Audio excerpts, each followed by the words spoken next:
Okay, well,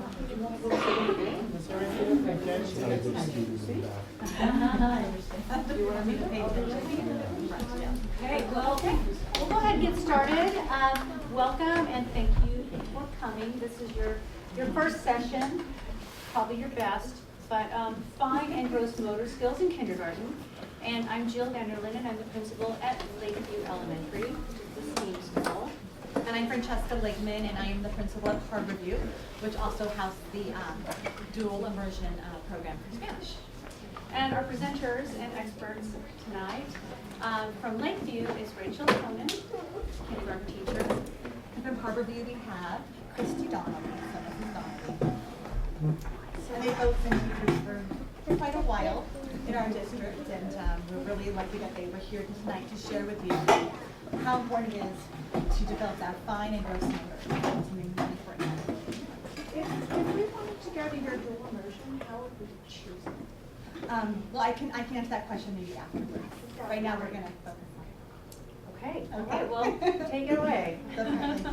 So we're going to go over fine and gross motor skills. These are things that we use daily that come in handy all the time. You can start working at home with your child, but they probably already started working ahead of time.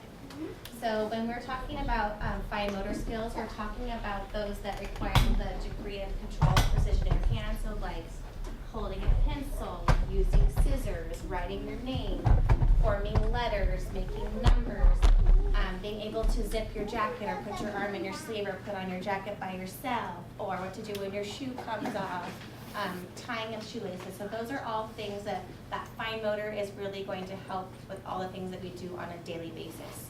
So with that said, we just want to show you some examples so you can see what it looks like daily in our classrooms.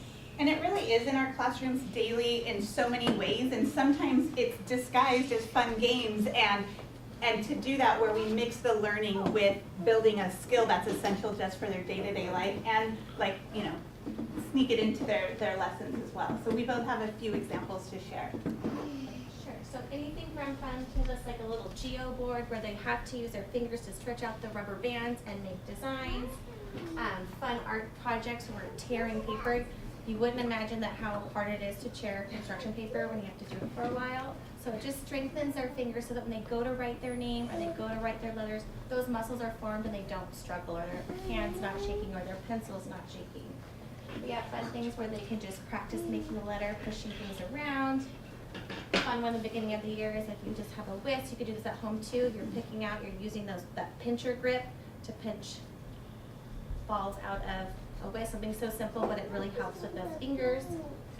You can put things in like salt shakers and pull them out. Play-Doh is also super fun. It's great. You can roll it. You're using different muscles in your finger. During Art Center, we have little pipe cleaners. You can make whatever you want. My kids love making different creations, little people. Or even letters and numbers to incorporate it in your language arts and math time. Yes. Some dot art where you're using Q-tips to do some dot art with some letter and number recognition. You can have fun with stickers where they're different shapes and you have to match the number and the letter sticker to the correct one. So you're still using that pincher, but you're reinforcing number sense of your numbers and your letter recognition. Fun things that will help with tying your shoelaces to threads and laces. Little tongs that can pick up little small things. Building things with a snap function. We have, in some of our math centers, we use pattern blocks a lot. So these are some that we're using currently where they're going to have the precision of putting the pattern blocks on here. Sometimes we tell them exactly which pieces they're going to need. Other times that's part of the lesson to discover that on their own. But to place these on here and have to put that second, third one without sliding around the first ones, that's also, all of these things are also working with managing frustration and learning how to problem solve, because that can be a little bit tricky. We have letter stamps where we might be stamping out their name, or in this case, sight words. So again, kind of the motion of being able to get it out of here and to do that is an important skill. We, again with the tongs, and this is a great one because when you're making dinner at home and you can give them a pair of tongs and something you might have around the house, but we have them in this particular game. They're gonna draw out a card and they're gonna record it. They have a little recording sheet with it. So they're using their muscles in their hands to pull that out, and then they're gonna set it down, record that letter, and go on. We also have lacing activities. So one of the books we read in kindergarten in the winter is The Mitten, a classic that we have to do. But just the lacing and being able to do that, there's many things throughout the year that we do with lacing as well. And again, something like this where we're making a necklace and patterning is a math skill. It's really important, looking for those patterns. That will be really handy later on in math, and so stringing those on here as well. We have the 100th day of school coming up. This one only has 20 beans on it. It's only partially done. But to have, again, using those fingers to slowly do that, and using the wet glue bottles on here. So sometimes too, when they come to kindergarten and we're working on, of course, their handwriting is something everyone's wanting to see. How can we improve their handwriting? All of these things come before that. So all of these activities and using those muscles is really important. And it leads the way to our writing program, which is called Handwriting Without Tears. So all those things that we're doing that are fun or engaging are really gonna help them with learning how to make their letters and numbers properly. So we can start off with our little map. There's a smiley face at the top so they know where to start.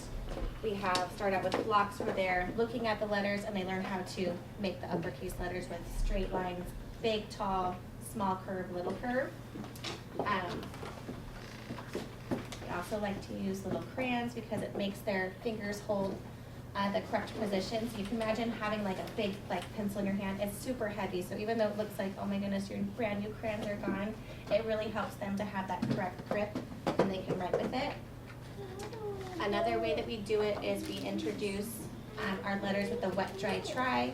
They have little sponges. They have to make the correct movement, like, okay, start your letters at the top, big line down, froggy jump up, big curve, and then they get their little wet sponge. They start at the top, big line down, jump, big curve. And the frame of that, first of all, there's the happy face in the corner. This is all part of Handwriting Without Tears. We would love to take credit for it, but it's all part of this great program. But the happy face that was in the top of the chalkboard, as well as the blue mat, it gives the kids a starting point so that they know to start their letters where the happy face is, so that eventually when they're writing their letters without that, we're gonna have the right formation. And the frame of that too kind of forces them to box in. We use that for the uppercase letters, not as much for the lowercase, because they're all gonna fit within that frame nicely. Yeah, well, this is a workbook that comes along with it. So we do, again, all of these things, and then we also have just some practice. And you can see that even within the paper and pencil practice, they have the wooden pieces that we will have already introduced ahead of time, and they have a starting dot for them. And again, give them that frame, that gray box area, so they are ready to write that letter properly. But again, this comes after we've done all of that over there. I think that's all of it. Yeah. Oh, and Play-Doh. Little pencils. Yeah. Play-Doh. Little tools for little hands is what we like to say. Oh, there it is. So then we talk about gross motor skills. Those are the large muscles in your body, things that help with coordination, with balance, with reaction time, with physical strength, that will help you with walking and jumping. And some of those things also help with the writing. So if you're able to cross your midline with that big swooping motion, you can start writing your letters. Here are some examples. We have a little cute video of some things that we do when we're doing gross motor. It is from last year, so there is some math in it. So just letting you know.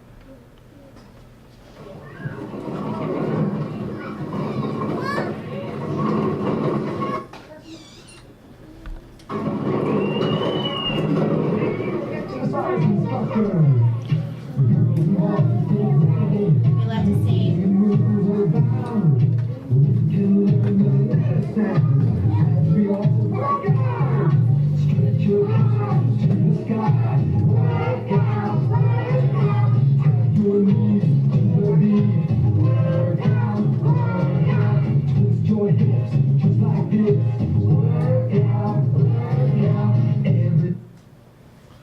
There's just some examples there.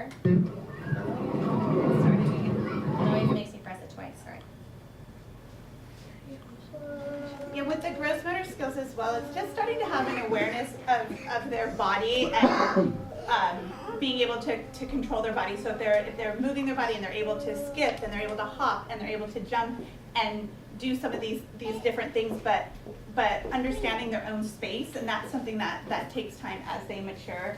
We try to do activities with gross motor in the classroom as well. Like for example, some of these dots I see on the ground, we have some that have numbers or letters on them, and you might say if your name has, you know, probably not 3 letters, but if your name has 3 letters or 5 letters, you're gonna hop over to that dot. If your name has 2 syllables, why don't you tiptoe over to that spot? And again, just incorporating it in the learning, but understanding that the fine and large motor skills are really important on their own as well. Is there anything else you need to add to that? I think that's it. At the end, you can look at our examples. I think we have 1 minute left before we switch, so feel So if free you have to any look or questions ask any questions. yeah, come on up and look around. Yes, sweetie.